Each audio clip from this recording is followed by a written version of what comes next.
Nog op betaaldagies kom môre. En so kom dit elke maand. 15, 25, 30, 31, wat ook al. En so gaan die kans om dinge beter te doen elke keer verby. Van ek huiwer en ek twyfel en ek het vrees en ek is bang vir wat mense gaan sê, al die drama wat ek kan dink. Maar ek dink nie aan die belangrikste ding nie, hoe kan ek my familie se lewe verbeter? Want ek kan, daar's moontlikhede. Ek kyk net nie na die opsies nie.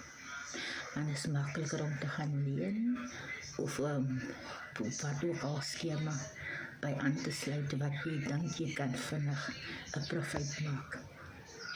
Dan is dit eintlik 'n skelm ding. Dit is spesiale aktiwiteite. Daar is maniere om wettig extra inkomste te verdien. Sien het of tik invul, help ek jou stap vir stap die program aan wat ek aangesluit het, dit aan te pak.